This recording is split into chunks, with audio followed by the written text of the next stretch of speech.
Welcome to Greenlight Dreams. Curiouser and curiouser, cried Alice, for she was so much surprised that for the moment she quite forgot how to speak good English. Now I'm opening out like the largest telescope that ever was. Goodbye, feet. For when she looked down at her feet, they seemed to be almost out of sight. They were getting so far off. Oh, my poor little feet.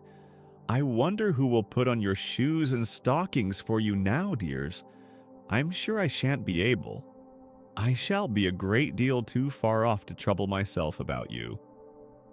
You must manage the best way you can, but I must be kind to them, thought Alice. Or perhaps they won't walk the way I want to go. She folded her hands and began. Dear little feet, I hope you'll remember me. But just then her head struck against the roof of the hall. In fact, she was now more than 9 feet high, and she at once took up the little golden key and hurried off to the garden door. Poor Alice! She could only kneel down and look through into the garden with one eye, but to get through was more hopeless than ever. She sat down and began to cry again. You ought to be ashamed of yourself, said Alice. A great girl like you. But she went on crying all the same. Soon she heard a little pattering of feet, and she looked up eagerly, hoping it was the rabbit bringing her gloves and fan. It was the white rabbit, returning, splendidly dressed with a pair of white kid gloves in one hand and a large fan in the other. He came trotting along in a great hurry, muttering to himself, Oh, the Duchess, the Duchess! She'll be savage if I've kept her waiting.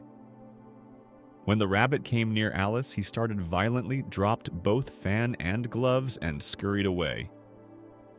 Alice picked them up. As she fanned herself, she said, How curious everything is today. I wonder if I've been changed in the night. Let me think.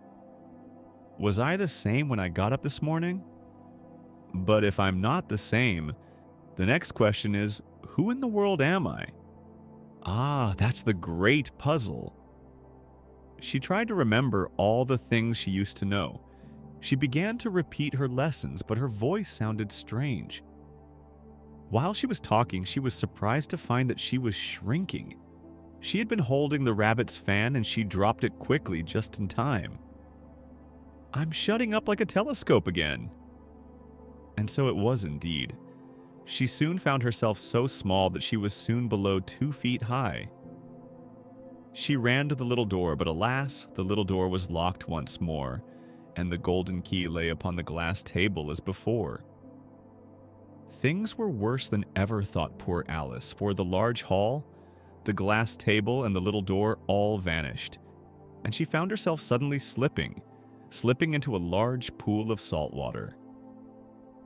Curiouser and curiouser, cried Alice again, for she realized the pool of water was nothing other than her own tears, which she had cried when she was 9 feet high. She swam about, trying to find her way out. Soon she heard something splashing about in the pool near her. She swam nearer to make out what it was. At first she thought it must be a walrus or a hippopotamus, but then she remembered how small she was, and realized it was only a mouse. Would it be of any use to speak? Said Alice.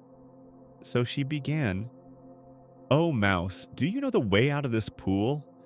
I'm very tired of swimming about here. The mouse looked at her rather inquisitively but did not speak. But perhaps it doesn't understand English, thought Alice.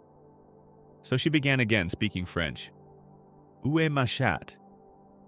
The mouse gave a sudden jump. Oh, I beg your pardon, cried Alice hastily. I quite forgot you don't like cats. Like cats, cried the mouse in a shrill voice. Would you like cats if you were me?